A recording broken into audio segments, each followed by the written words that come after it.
Good afternoon, everybody. Welcome to another episode of the Pits of Motor Chaos. This is your host, Dave. I got on a special guest, Bob Starr. How you doing, Bob? I'm doing well, Dave. Thanks for asking. Thanks for having me. So you're welcome. So how was your Christmas and New Year's? It was good. It was great, actually. We had a nice Christmas and then escaped for a week in the mountains of Georgia for a few days. So, Nice. Yeah, it was nice. So now you run with the Pro Outlaw 632 class, right? Yes. Now, how long you been running with that now?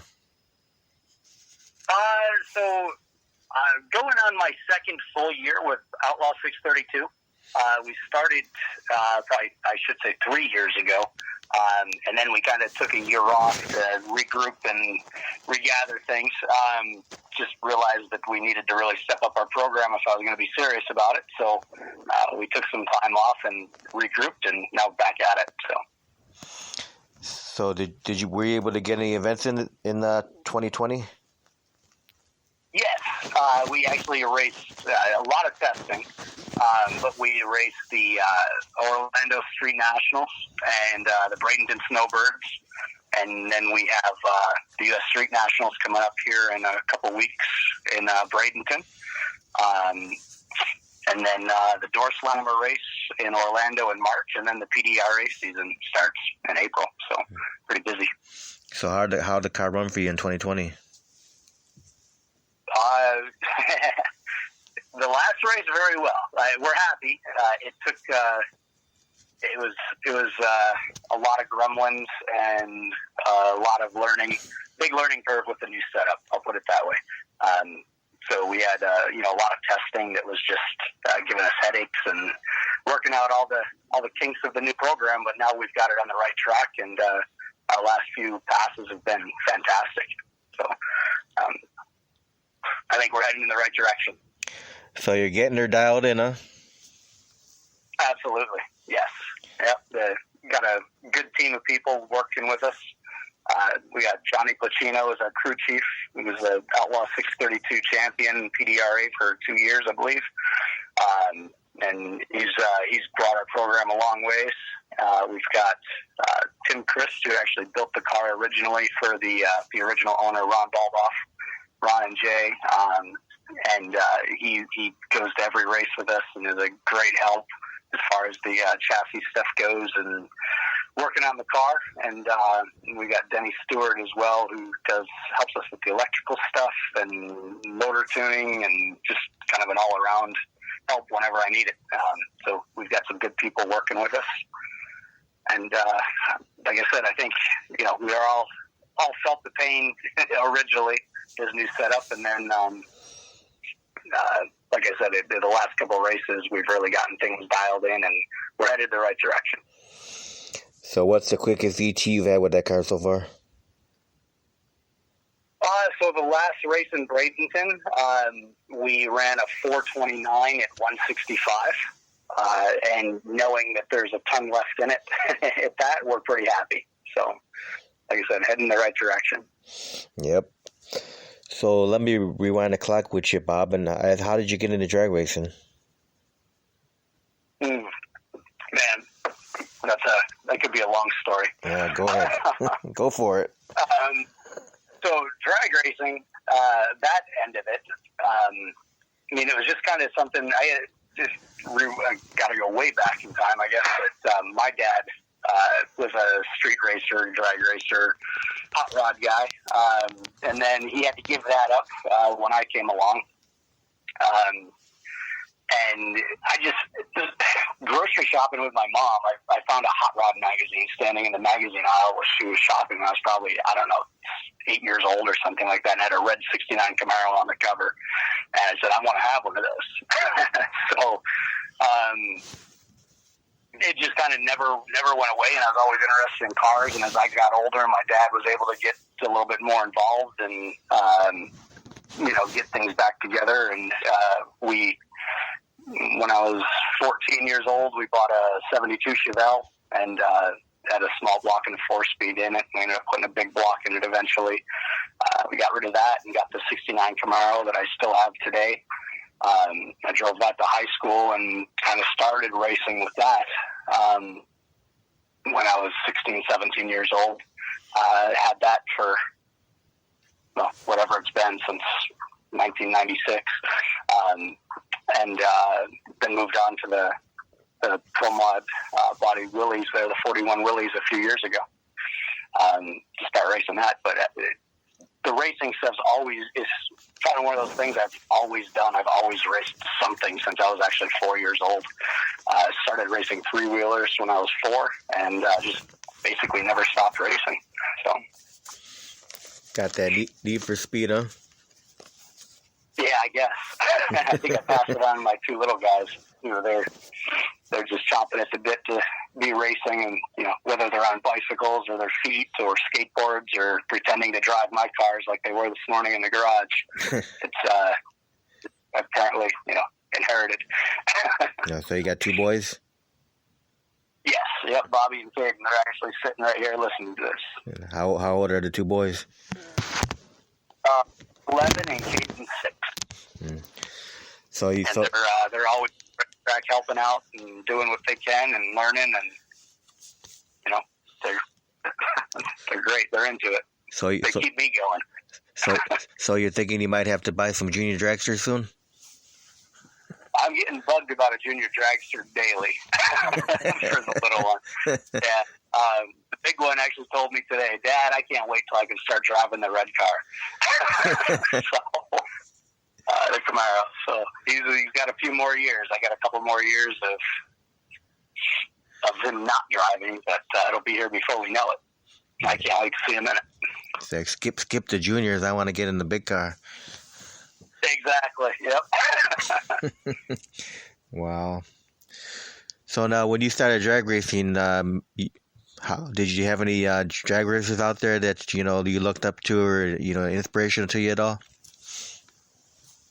Absolutely. There was some local guys that really helped me kind of pave the way to where I am today. Guys that my dad was friends with, Tony DeRose and Vince DeRose, were huge helps to me.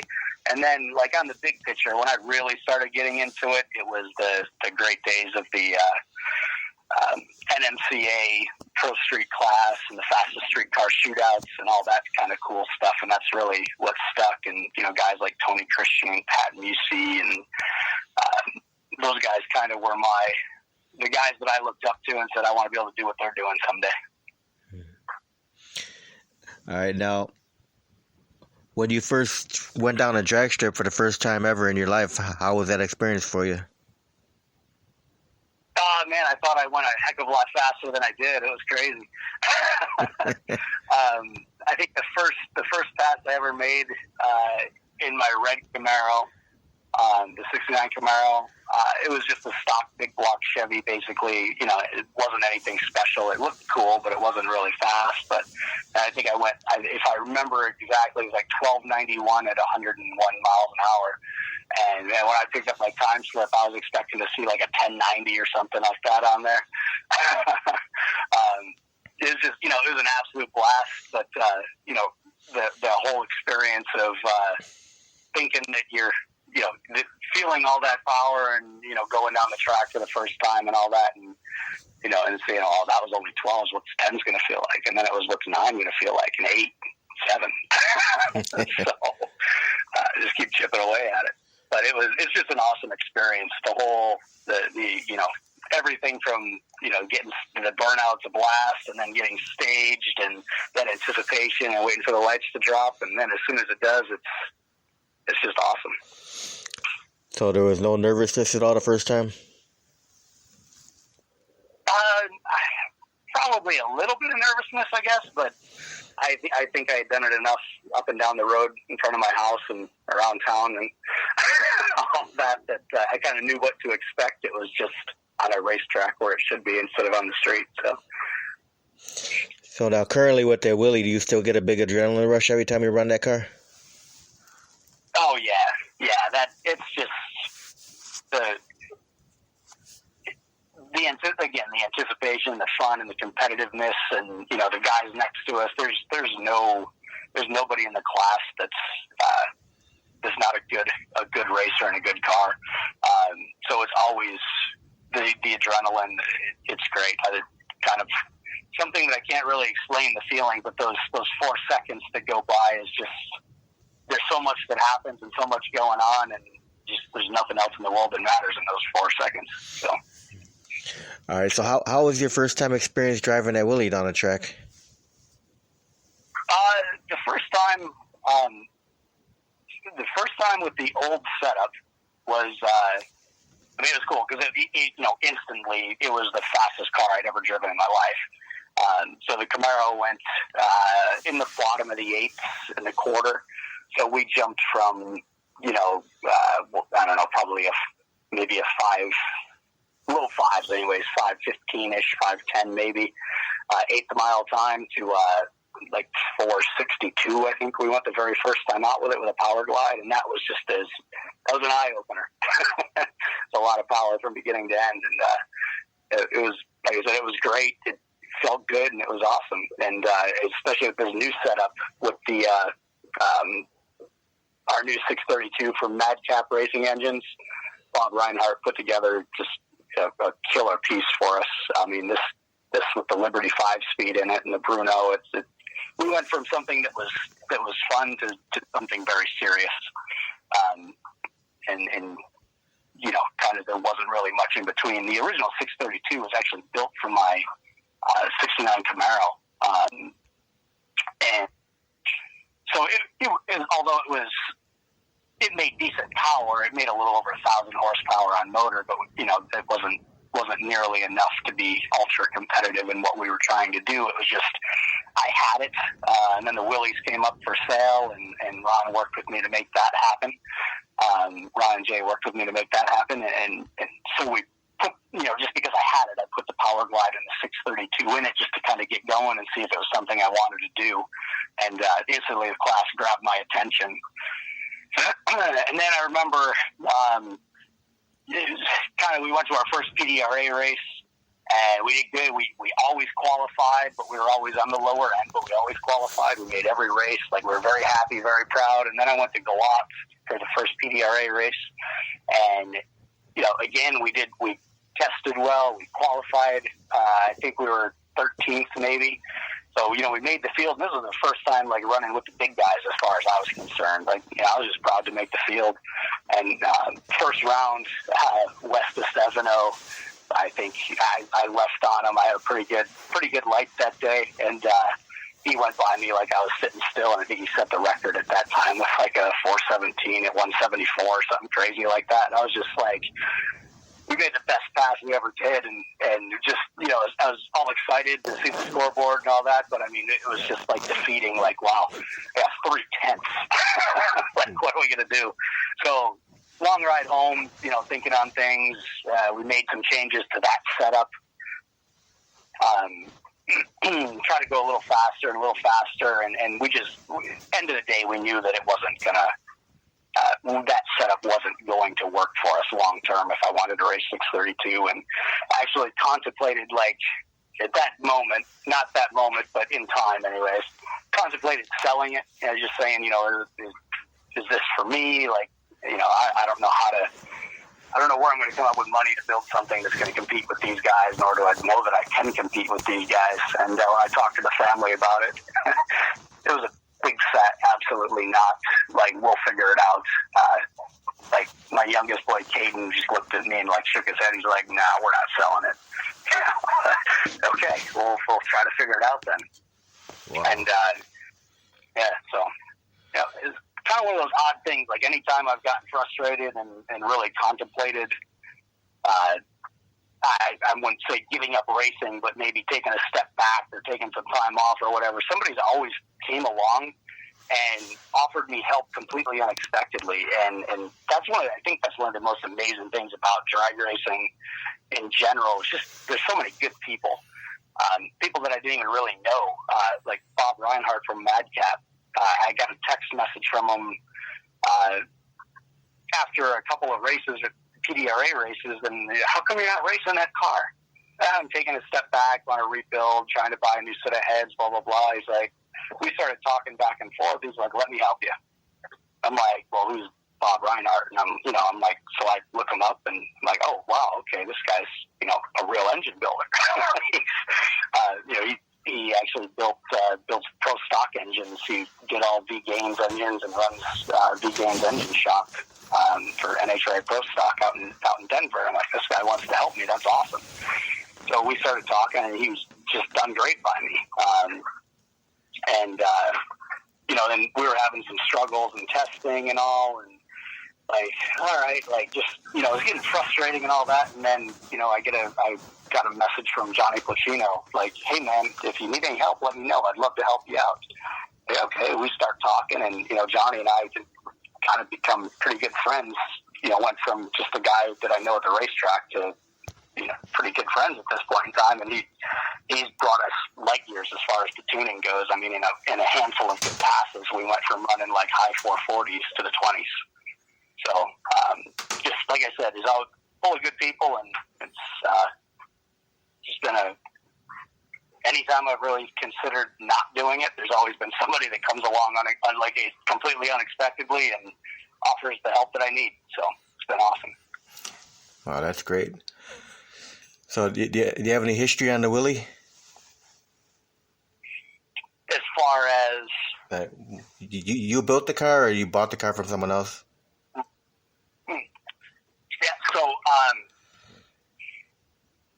I did not build the car. Originally, it was built by Ron and Jay Baldoff, Extreme Concrete. It was the Batman Pro Mod Willys originally. I don't know. They ran it in PDRA a bit, and all the local Outlaw stuff. And Tim Chris from Coast Chassis Designs built the car originally. He was a friend of mine. So it started off as a blown alcohol Pro Mod, and then Ron and Jay ended up getting a Chevelle built, and the Willys was sitting, and I was thinking about turning my 69 Camaro into more of a race car to get into 632, and he just, Ron called me, and again, this is one of those like things when out of the blue moments that's happened along this journey.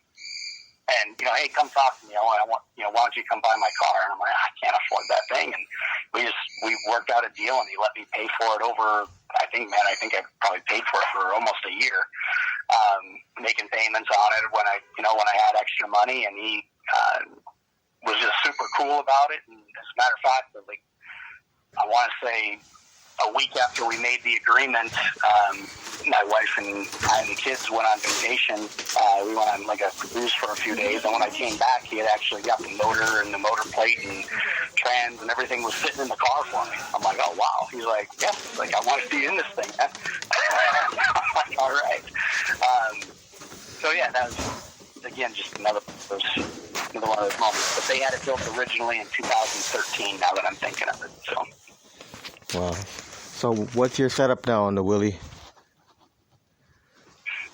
So it's again Coast Chassis Design chassis, and then it's got the Madcap Racing Engine 632 with MBE heads, Bob Brooks carburetors. It's got a Liberty 5-speed in it with a Bruno setup, Neil Chance lockup, and Induction Solutions 36 jet fogger. Nice. So after all these years of drag racing, Bob, what still keeps you passionate about doing it? I think the passion right now comes from my kids. Honestly, earlier today we were, hanging out, and I hear some rustling around in the garage, and my wife comes, I'm hanging out, and my wife comes in and shows me a couple pictures, and Bobby's in the Camaro pretending to race it, and Caden's in the Willys pretending to race it, and I'm like, I don't know, that's just cool. So that's definitely an inspiration. And of course, the people, the competition is number one. I mean, I'm an ultra competitive person. So I love that aspect of it. I love the power, the speed, the people. But I have to say, my boys and my wife now are the ones that really keep me passionate and keep me going.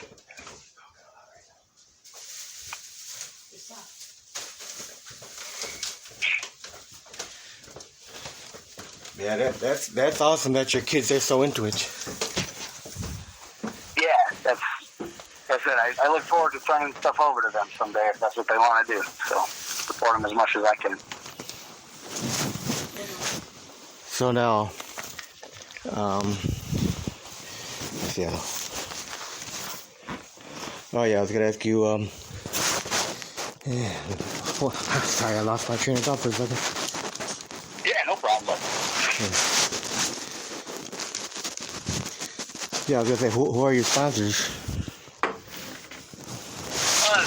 Sponsor-wise, nobody is a true official sponsor, but we have a lot of people that help us along the way.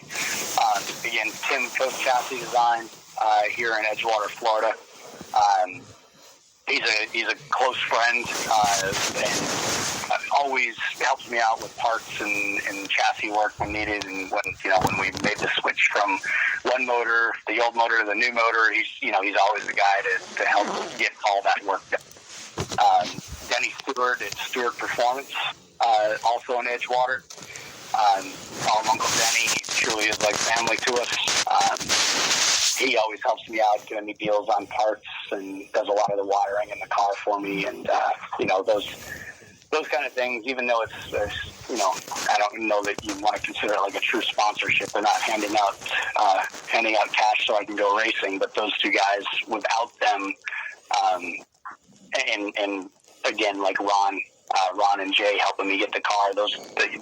Without those people, I wouldn't be where I am today with it. And then Johnny Pacino Racing. Absolutely, I can't thank him enough for all the work that he's done for us. He's brought our racing program, right to be true competitors now. Pacino. Bob and Matt. Go ahead. Racing. Now, Bob and Matt Cab. Now, Pacino Senior or Junior? Junior. Okay. Yeah, I had an interview with him. Oh, okay. Yeah. Yep, Johnny's a good heckler racer. Glad he's on my side. So, what do you enjoy most about being a drag racer? I truly think it's the competition. Just being at the racetrack and seeing the people.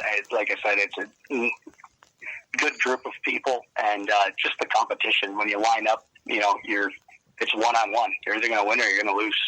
And I like that. Keeps me driven. Is there anything you hate about being a drag racer besides all the money that you have to spend?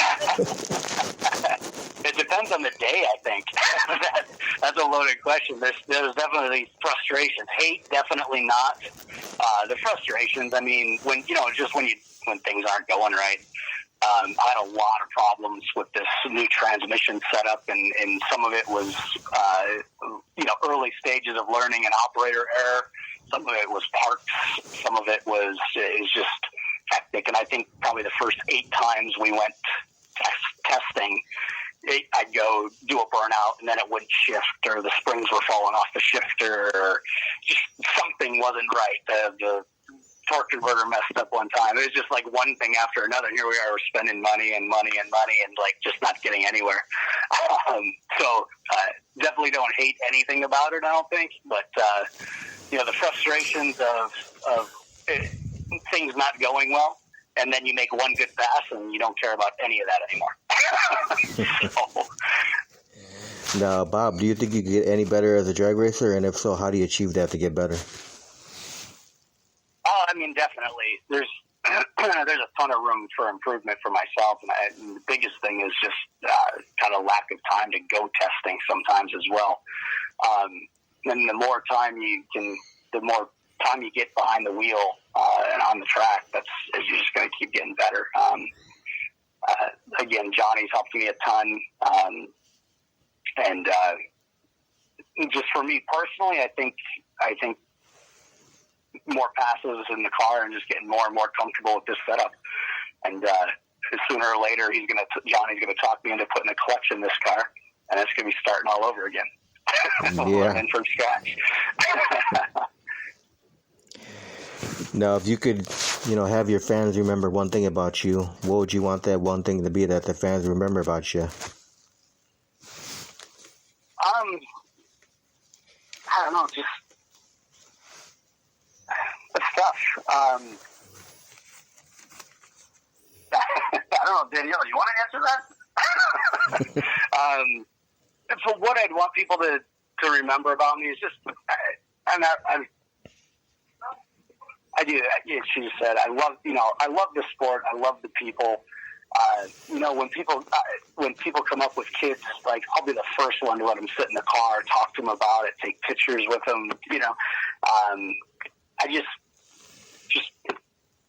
be a good, cool person to everybody. That's really it.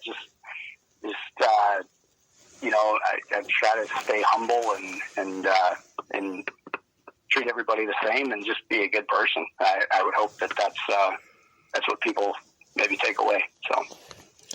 All right, now when you get out there on the starting line, do you have any pre-race rituals or superstitions? Oh, definitely, yeah. As I'm waiting in the staging lanes, I kind of always go through the process in my head. When I get up there before I start the car, kind of get focused and get everything ready, start the car, do the burnout. I always say a little prayer, absolutely. And then get backed up and get ready to go. And from there, I just, I think that's it. Once they get focused, they go to the starting line.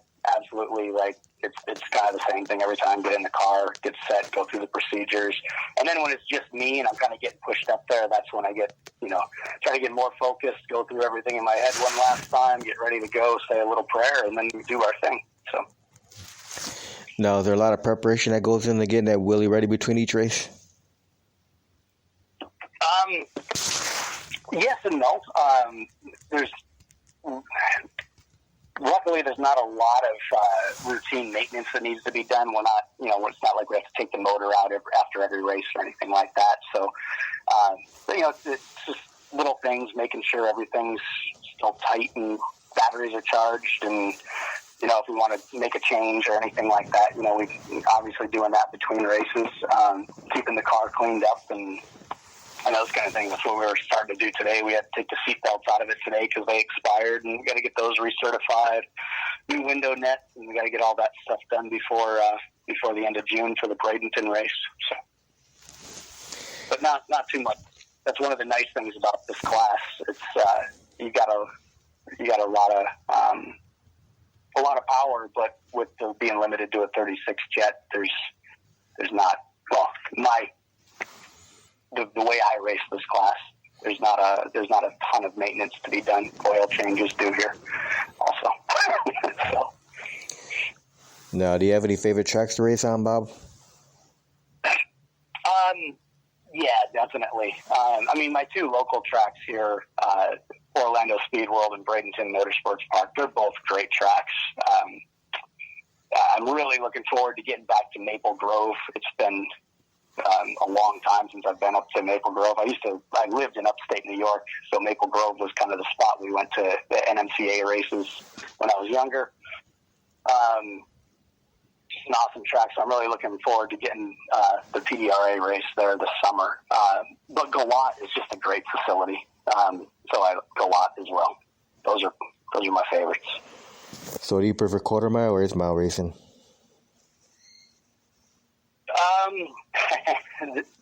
It's both. I love racing.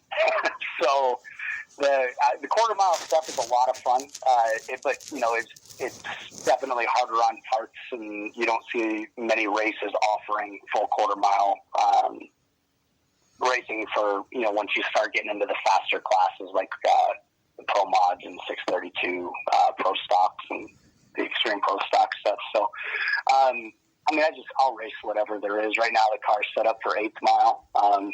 I think it'd be fun to race some quarter mile stuff in it. So bring it on, whatever. Now, where do you get all your fire safety equipment from? Actually, all my fire stuff comes from Beyond at Sparco. A complete Sparco race fire suit. My helmet's a RJS carbon fiber helmet. But everything else is Sparco. All right, now, Bob, have you reached any milestones in your drag racing career so far?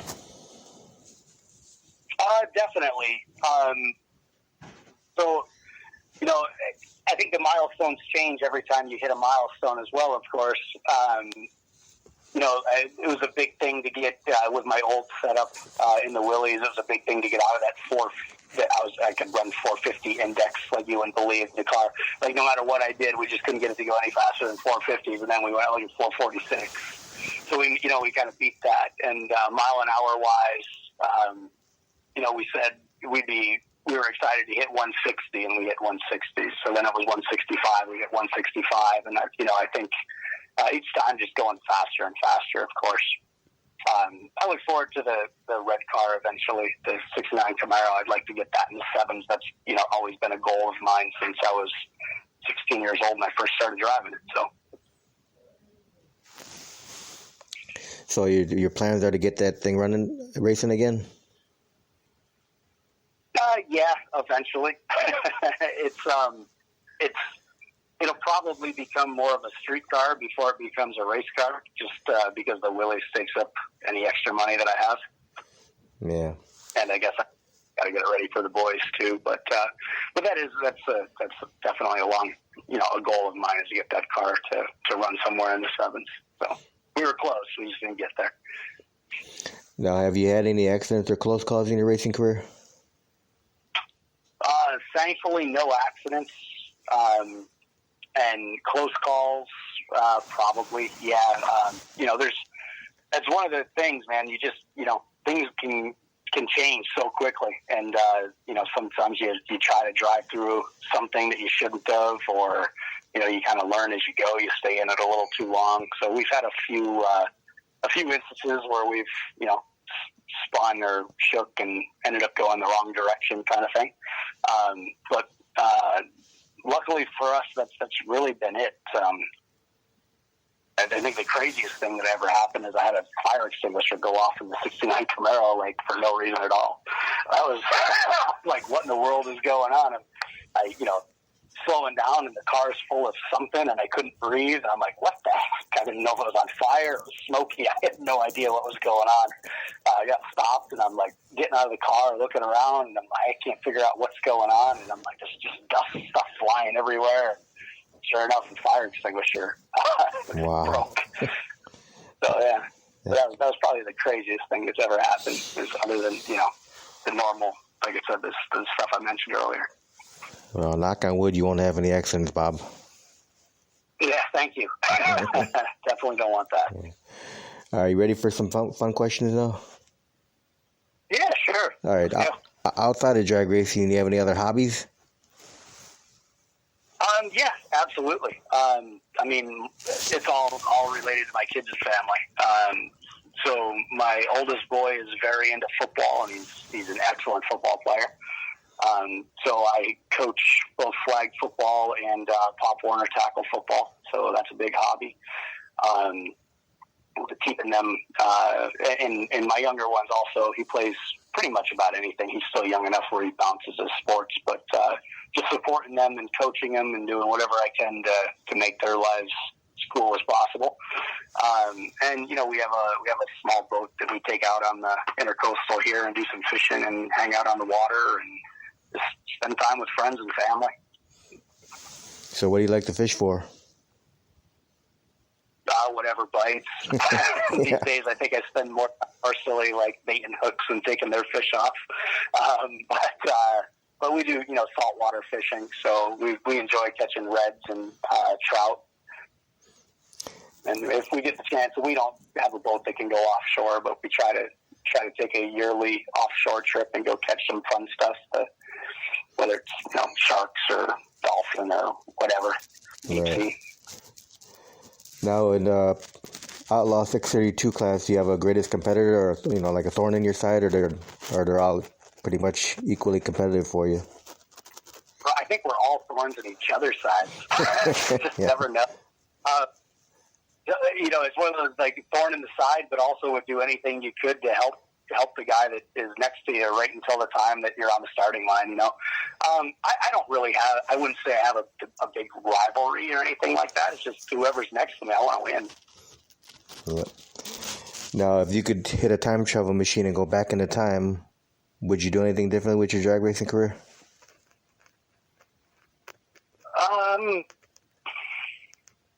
Interesting. Yeah, I mean, that's a loaded question, but yeah.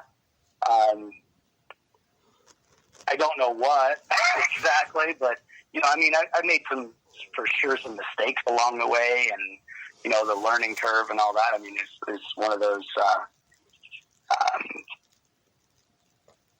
just one of those things. As far as if I could go back, I can't name exactly like one big thing that I think I would change.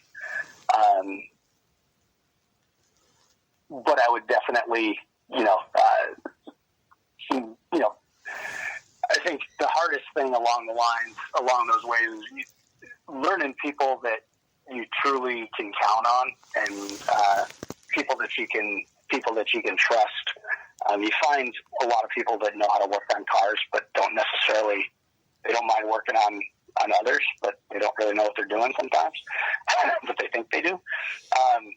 Made some mistakes along the lines with stuff like that, engine building and stuff, but right. all in all, we've done pretty well, and we've had success. I mean, if I could go back in time and figure out how to make more money to do it, absolutely. Yeah. Now, if you and the family have time for a vacation ever, do you have a favorite vacation getaway? Yeah, we do. We try to do like one vacation a year that's like kind of something a little bit special. And it's usually like right after we get out of school. So we really enjoy. For us, we live in Florida, and we're like an hour to 3 hours away from several different cruise terminals. So cruises tend to be a good one for us. We were just talking. A year ago, we were on a cruise. So that was kind of a crazy thing. We got off the cruise, and 3 months later, the entire world changed. So cruises and just wherever. As long as we're together, we're good. So I think we've got some plans to go visit maybe Arizona this spring. So my wife's finishing her teaching degree, which she started when she started college, and then we met, and she gave up college to be with me. And I'm glad she did, of course, but very proud of her for going back and chasing her dream as well. So she's going to be graduating here in May. So we want to do something special for that. So when she graduates and the kids are out of school and all that, before she starts her teaching profession, we'll figure out someplace cool. I'm thinking Wyoming. Just looks cool.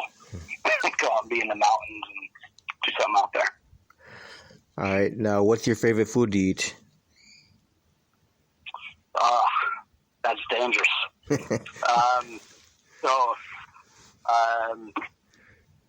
I don't know, man. I have a bad sweet tooth, so I'd probably have to go with something that I shouldn't be eating. But trying to eat healthy, of course, and it's favorite food, man, I don't even know. Probably if nothing else mattered, probably a good pizza. So what's your favorite food that your wife makes? I actually do the majority of the cooking around here.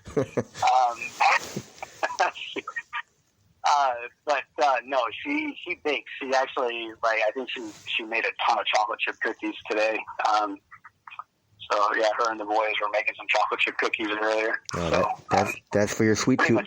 That's for your sweet tooth right there, huh? And it's not helping with it definitely will not help with the weight loss for the car. Yeah.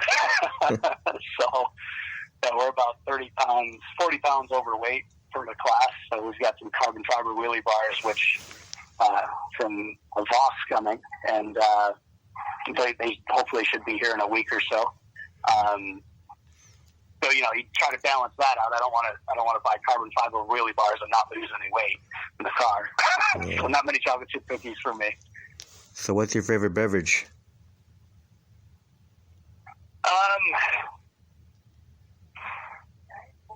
Yeah, she's telling me in the background what I tend to drink the most of.